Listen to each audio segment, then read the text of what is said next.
اعوذ باللہ من الشیطان الرجیم بسم اللہ الرحمن الرحیم تبارک الذی نزل الفرقان علی عبدہ، بڑی برکت والا ہے وہ کہ جس نے اتارا قرآن اپنے بندے پر۔ سورہ فرقان آج الحمدللہ شروع ہوئی ہے 18ویں پارے سے۔ سورہ نور ہماری کل ختم ہو گئی تھی۔ یہ سورت مکی ہے اور اس کی 70 آیات اور 6 رکوع ہیں۔ پہلی ہی آیت ہے، اللہ تبارک و تعالی اپنی شان بیان فرماتا ہے اور قرآن کریم کا ذکر کرتا ہے۔ یہ فرقان قرآن کا نام ہے۔ فرقان کا مطلب ہے حق اور باطل میں فرق کرنے والا۔ قرآن چونکہ حق و باطل میں فرق کرتا ہے اس لیے اس کا نام قرآن بھی ہے۔ قرآن کے اور بھی کئی نام ہیں۔ مفسرین کرام نے تقریباً 55 نام قرآن کریم کے ذکر فرمائے ہیں، تقریباً 55 نام۔ ان میں سے تنزیل بھی، حدیث بھی، موعظت، حکیم، یہ سب قرآن کے نام ہیں۔ مشہور و معروف یہی نام ہے جو ہم قرآن کہتے ہیں۔ یہ فرقان بھی قرآن کا نام ہے۔ رب نے اسے اپنے بندے پر نازل فرمایا، یعنی حضور علیہ الصلوۃ والسلام پر نازل فرمایا، لِيَكُونَ لِلْعَالَمِينَ نَذِيرًا، تاکہ جو سارے جہان کو ڈرانے والا ہو۔ یہ حضور علیہ الصلوۃ والسلام کی صفت ہے، نذیر، ڈرانے والا۔ کس چیز سے؟ یعنی مخلوق خدا کو، جن و انس کو اس چیز سے ڈرانے والے کہ اگر تم نے اللہ کی نافرمانی نہ کی تو اللہ تمہیں یہ سزا دے گا، اس کا انجام یہ ہوگا، خبردار ایسا مت کرنا۔ تو خوشخبری بھی حضور علیہ الصلوۃ والسلام دیتے ہیں۔ نذیر بھی ہیں یعنی ڈرانے والے، بشیر بھی ہیں یعنی خوشخبری دینے والے۔ حضور علیہ الصلوۃ والسلام خوشخبری بھی دیتے ہیں کہ تم یہ کام کرو گے، اللہ کی یوں فرما برداری کرو گے تو تمہارے لیے جنت ہے۔ یہ بشارت ہے، سبحان اللہ۔ کئی صحابہ کرام رضی اللہ تعالیٰ عنہم کو، بلکہ سبھی کو حضور علیہ الصلوۃ والسلام نے جنت کی بشارت دی ہے۔ اللہ الذی لہ ملک السماوات والارض، وہ ذات، وہ جس نے قرآن نازل فرمایا ہے وہ کون ہے؟ فرمایا الذی لہ ملک السماوات والارض، وہ جس کے لیے زمینوں اور آسمانوں کی بادشاہت ہے۔ وہ اللہ تعالیٰ جس نے قرآن نازل فرمایا، زمین و آسمان کی سلطنت ساری اسی کے لیے ہے۔ وَلَمْ يَتَّخِذْ وَلَدًا، اور اس نے کوئی بچہ اپنے لیے اختیار نہ فرمایا۔ وَلَمْ يَكُنْ لَهُ شَرِيكٌ فِي الْمُلْكِ، اور نہ ہی اس کی سلطنت میں کوئی اس کا شریک ہے۔ وَخَلَقَ كُلَّ شَيْءٍ، اور اس نے ہر چیز کو پیدا فرمایا۔ فَقَدَّرَهُ تَقْدِيرًا، پیدا کر کے ٹھیک ٹھیک اندازے پر رکھی۔ اللہ تعالیٰ نے ہر چیز کو ٹھیک ٹھیک پیدا فرمایا۔ اللہ تعالیٰ نے اپنی صفات کا ذکر فرمایا، ایک تو زمین و آسمان کی سلطنت ساری اس کی ہے، دوسری یہ صفت کہ اس کی کوئی اولاد نہیں ہے، تیسری یہ صفت کہ اس کی سلطنت میں کوئی شریک نہیں ہے، چوتھی یہ صفت خالق ہے، اس نے جس چیز کو بھی تخلیق کیا جو اس چیز کی ضرورت تھی اللہ تعالیٰ نے ہر وہ صفت اس کو عطا فرمائی جو اس کی ضرورت تھی۔ مثلا آپ انسان کو ہی دیکھ لیں جی، ہاتھ ہیں، ان کی ضرورت آپ دیکھیں، آنکھیں ہیں، ان کی ضرورت دیکھیں، کان ہیں، ان کی ضرورت دیکھیں، منہ ہے، اس کی ضرورت دیکھیں، پاؤں ہے، اس کی ضرورت دیکھیں۔ ان میں سے اگر کوئی چیز نہ ہو تو انسان کیسا ہوتا ہے؟ کیا کامل ہوتا ہے؟ ناقص ہو جاتا ہے۔ کس کام کا رہے گا؟ آنکھوں سے روشنی چلی جائے تو کتنی پریشانی ہو ہے۔ اچھا، پھر دوسری چیز یہ دیکھیں، ایک تو جن جن اعضاء کی ضرورت تھی وہ سارے دیے، پھر دوسری چیز یہ بھی دیکھیں کہ اعضاء کو جہاں لگانا تھا وہیں لگایا۔ اگر یہ آنکھیں سر کے پیچھے ہوتی اور جسم آگے ہوتا ہے تو ہم کیا کرتے ہیں؟ کیسی لگتی؟ کان ادھر ادھر کے بجائے سامنے ہوتے اور ناک کہیں ادھر ادھر ہوتا، کیا کرتے؟ لیکن ہر چیز کو اس نے ایک تو جیسی بنانی تھی ویسی بنائی، پھر اس کے جو اعضاء جہاں جہاں جوڑنے تھے وہاں جوڑے۔ جانوروں کو آپ دیکھ لیں، چیونٹی سے لے کر ہاتھی تک، زمین کے ذروں سے لے کر پہاڑوں کی چوٹیوں تک، جو بھی مخلوق ہے اس نے جس کو بھی بنایا پورا کامل اور اکمل بنایا تخلیق کے لحاظ سے، سبحان اللہ۔ ہر چیز کو پورا بنایا، اس میں کوئی کمی نہیں چھوڑی۔ آپ موبائل میں سے بیٹری نکال دیں، موبائل کامل نہیں رہے گا، اس کا فائدہ ہی ختم ہو جائے گا۔ ہر چیز کو جس چیز کی ضرورت ہے ویسے آپ دنیا میں دیکھ لیں، سائیکل ہے، موٹر سائیکل ہے، گاڑی ہے۔ اب گاڑی میں انجن ہوتا ہے، ٹائر ہوتے ہیں، جو اس کی ضروریات ہیں وہ سب لگانی پڑتی ہیں، تب جا کر وہ گاڑی بنتی ہے۔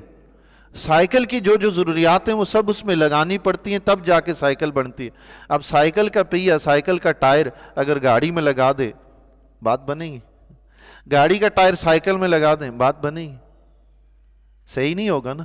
جو چیز بنائیں گے، جو اس کی ضرورت ہے وہی وہاں لگائیں گے۔ تو اللہ تعالیٰ نے بھی کائنات کی جو جو چیز پیدا فرمائی، اس کی جو جو ضرورت تھی وہ سب رب نے عطا فرمائی۔ اب ذرا آپ اندازہ لگائیں کہ کائنات میں چیزیں کتنی ہیں، پھر اس کی قدرت کا اندازہ لگائیں کہ اس نے کتنا بنایا ہے جی۔ یہ کہا جاتا ہے کہ اللہ تعالیٰ نے جو جہان، جو کائنات پیدا فرمائی ہے، وہ کم و بیش 18,000 عالم ہیں، 18,000 جہان۔ یہ انسانوں کا ایک جہان ہے۔ اس ایک جہان کے اندر کتنی مخلوق ہے، تو باقی جو 18,000 میں سے کون گنے گا اس کی مخلوق کو، ہیں جی؟ وہ سمندر کی وسعتوں کے اندر، آسمانوں کی رفتوں کے اوپر ہیں، یہ عالم کون و مکان کی وسعتوں کے درمیان اللہ جانے کیا کیا مخلوق ہے، یہ وہی جانتا ہے جی، سبحان اللہ۔ تو ہر چیز کو اس نے ٹھیک ٹھیک پیدا فرمایا، اس میں کوئی کمی نہیں چھوڑی۔ یہ اس کی قدرت بھی ہے، سبحان اللہ، وہ خالق ایسا ہے۔ وَاتَّخَذُوا مِن دُونِهِ، اچھا رب نے یہ فرمایا کہ اس نے اپنا کوئی بچہ اختیار نہیں کیا، نہ کوئی اس کا شریک ہے۔ یہ بت پرستوں کا اور ان لوگوں کا رد ہے جو اللہ تعالیٰ کے لیے اولاد بتاتے ہیں۔ مشرکین مکہ کہتے تھے فرشتے اللہ کی بیٹیاں ہیں، عیسائی کہتے تھے عیسیٰ علیہ السلام اللہ کے بیٹے ہیں، اور یہودی کہتے تھے عزیر علیہ السلام اللہ کے بیٹے ہیں۔ تو رب نے اپنی قدرت کا اظہار فرمایا کہ زمین و آسمان کی ساری بادشاہت اس کی ہے، ہر چیز پہ وہ قادر ہے۔ پھر مجھے یہ بتائیں کہ اس کو اولاد کی ضرورت ہی کیا ہے کہ اپنے لیے اولاد بنائے؟ ہمارا تو مسئلہ یہ ہے نا، بیمار ہوتے ہیں تو کوئی پکڑ کے اٹھا کے چلائے نہیں تو چل نہیں پاتے، بڑھاپے کی عمر میں جب کمانے کے قابل نہیں رہتے، کوئی سنبھالنے والا نہ ہو تو سنبھالے نہیں جا۔ ہماری اولاد ہماری تو مجبوری ہے، رب کی کیا مجبوری ہے؟ اس کی تو کوئی مجبوری ہے ہی نہیں، وہ تو قادر مطلق ہے، وہ تو کن کہتا ہے چیز ہو جاتی ہے۔ ہمیں تو بازار جانے کے لیے بچے کو بھیجنا پڑتا ہے، جاؤ وہ چیز لے آؤ۔ ہر جگہ ہم تھوڑی بھاگ دوڑ سکتے ہیں بھائی، ایک دن میں 20 کام کرنے ہو تو سر مل کر ہی کرتے ہیں نا، ایک دوسرے کے محتاج ہیں۔ اکیلا بندہ کتنے کام کر سکتا ہے؟ نہیں کر سکتا۔ ہم ایک دوسرے کے محتاج ہیں، رب کسی کا محتاج نہیں، وہ تو کن کہتا ہے ہو جاتا ہے۔ تو اولاد کی ضرورت جس کو پڑتی ہے محتاج کو پڑتی ہے۔ اگر خدا بھی محتاج ہوتا تو پھر وہ الہ ہی کیسا؟ الہ کسی کا محتاج نہیں ہوتا، سب الہ کے محتاج ہوتے ہیں، اس کا کوئی شریک بھی نہیں ہے۔ یعنی یہ ساری سلطنت اس نے اکیلے بنائی۔ مشرکین مکہ جو تھے بتوں کو پوجتے تھے نا، یہ عقیدہ ان کا بھی تھا کہ کائنات کی جو بھی چیز پیدا کی ہے سب اللہ نے پیدا کی ہے، ان بتوں نے پیدا نہیں کی۔ رب نے فرمایا کہ جب پیدا کرنے والا سب رب ہے تو باقی پھر اس کی سلطنت میں شریک کوئی کیسے ہو سکتے ہیں؟ جب پیدا کرتے وقت کوئی اس کا شریک نہیں تھا تو اس کی سلطنت میں، بادشاہت میں، حکمرانی کرنے میں کون اس کا شریک ہو سکتا ہے؟ وَاتَّخَذُوا مِن دُونِهِ آلِهَةً، اور لوگوں نے اس کے سوا اور خدا ٹھہرا لیے، لا يخلقون شيئا وهم يخلقون، کہ وہ کچھ نہیں بناتے اور وہ خود پیدا کیے گئے ہیں۔ وہ بت جنہیں مشرکین مکہ پوجتے تھے، ان کی عبادت کرتے تھے، انہیں اپنا معبود سمجھتے تھے، رب نے فرمایا ان کی صفت تو یہ ہے کہ نہ تو خود کسی چیز کو پیدا کرتے ہیں بلکہ نہ خود پیدا ہو سکتے۔ ان کی حالت تو یہ ہے کہ ان کو بھی پیدا کیا گیا ہے۔ اصل چیز جو پتھر ہے، جو لکڑ ہے، جو بھی چیز ہے، یہ تو رب نے پیدا کی ہے۔ پھر وہ پتھر کو بھی گھڑ کر وہ لوگ خود بت بناتے تھے، تب جا کر بت بنتے تھے۔ جس کی اپنی حیثیت یہ ہے کہ کسی انسان کا محتاج ہے، وہ کسی انسان کی پریشانی کیسے دور کر سکتا ہے یا کسی انسان کا معبود کیسے بن سکتا ہے؟ جس کو بنایا ہی انسان نے۔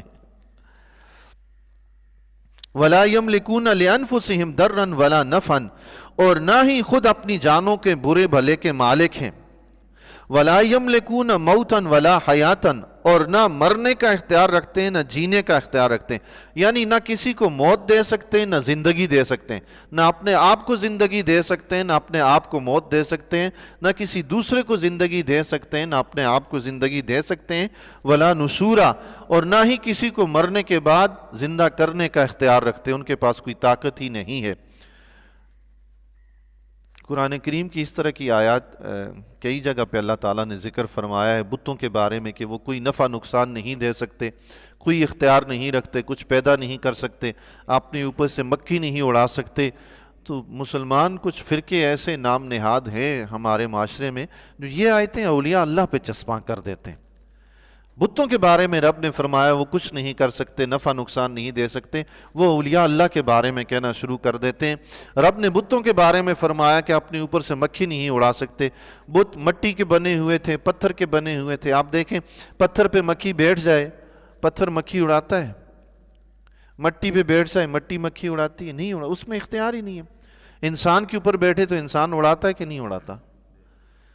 یہ اتنے بے ادب اور گستاخ لوگ ہیں، اولیاء کے بارے میں کہتے ہیں کہ ان کے اوپر مکھی بیٹھ جائے تو یہ قبر کے اندر سے مکھی نہیں اڑا سکتے، تمہاری مدد کیا کریں گے؟ نعوذ باللہ من ذالک۔ انبیاء اور اولیاء کے بارے میں اس طرح زبانیں کھولنا، مجھے اب یہ بتائیں، نعوذ باللہ، میں مثال نہیں دے رہا، سمجھانے کے لیے ایک بات عرض کر رہا ہوں۔ قرآن کریم کے اوپر مکھی بیٹھے، قرآن کریم کے اوپر، قرآن کیا مکھی کو اڑاتا ہے؟ جی قرآن مکھی کو نہیں اڑا، تو کیا ہم یہ کہیں گے کہ یہ نفع نقصان نہیں دے سکتا؟ کسی نے بے ادبی کرتے ہوئے ایسا لفظ استعمال کیا ہے؟ نعوذ باللہ من ذالک۔ کوئی قرآن کے بارے میں یہ کہے کہ قرآن کی تو یہ تو اپنے اوپر سے مکھی نہیں اڑا سکتا، کتنی بڑی بے ادبی ہوگی۔ کیا اولیاء اللہ کے بارے میں بندہ کہتا پھرے یہ بے ادبی نہیں ہے؟ جیسے قرآن اللہ کو محبوب ہے، اللہ کے محبوب بندے بھی اللہ کو محبوب ہیں، پیارے ہیں اس کو۔ اس نے تو اعلان کر دیا ہے جو میرے ولی سے دشمنی رکھے گا میں اس سے اعلان جنگ کرتا ہوں، اس نے اللہ کے ساتھ اعلان جنگ کر دیا ہے۔ کہاں اولیاء اللہ اور کہاں بت؟ آپ اولیاء کے بارے میں قرآن پڑھیں، حدیث پڑھیں، اولیاء کی تعریف بیان ہوتی جا رہی ہے۔ بتوں کے بارے میں قرآن پڑھیں، حدیث پڑھیں، ان کا رد ہوتا جا رہا ہے، ان کی تذلیل ہوتی جا رہی ہے۔ برابر ہو سکتے ہیں اولیاء اور بت ہیں؟ حضور علیہ الصلوۃ والسلام کے بارے میں کئی ایسے واقعات محدثین کے، بزرگان دین کے مشہور و معروف ہیں کہ آقا علیہ الصلوۃ والسلام کے پاس جا کر اب بھی اگر کوئی اپنی حاجت پیش کی جائے، پاس جانے کی ضرورت نہیں، یہاں بھی پیش کی جائے مسئلہ حل ہو جاتا ہے۔ سبحان اللہ۔ یہی حال اولیاء کا بھی ہے، حضور کے صدقے اولیاء کو بھی اللہ نے یہ سعادت بخشی ہے۔ کئی ایسے واقعات ہیں۔ ایک واقعہ تو یہ ہے کہ 3 محدثین تھے، میرے ذہن سے ان کے نام اتر گئے، وہ مدینہ المنورہ میں تشریف لائے۔ 3-4 دن ان کو کھانا نہیں ملا، بھوکے تھے۔ وہ تینوں مل کر حضور علیہ الصلوۃ والسلام کے مزار انور پہ تشریف لے گئے اور جا کر حضور علیہ الصلوۃ والسلام کی بارگاہ میں عرض کی کہ یا رسول اللہ اتنے دنوں سے بھوکے ہیں، کوئی کھانا نہیں ہے۔ مسجد میں آئے بندہ، مسجد اللہ کا گھر ہے، کہتے ہیں یہاں کسی سے سوال کرنا منع ہے، چونکہ اللہ کا گھر ہے، اللہ کے گھر میں جا کے اللہ سے سوال کریں بھائی، مدینہ حضور کا گھر ہے۔ سبحان اللہ۔ اب بندہ حضور کے گھر میں جا کر بھوکا پیاسا ہے تو کسی اور سے جا کے مانگتا پھرے، بادشاہ کو چھوڑے نوکروں چاکروں سے مانگتا پھرے، کیسا لگے گا؟ وہ محدثین تھے، وہ سیانے تھے، وہ جانتے تھے حضور کے ہوتے ہوئے ہمیں کسی کے پاس جانے کی ضرورت ہی نہیں ہے۔ سبحان اللہ۔ وہ حضور کی بارگاہ میں روضہ انور پہ جا کے حاضر ہوئے، انہوں نے جا کے حضور کی بارگاہ میں عرض کی اور عرض کر کے واپس آ گئے۔ واپس آئے، ابھی تھوڑی ہی دیر گزری تھی، دروازہ بجا۔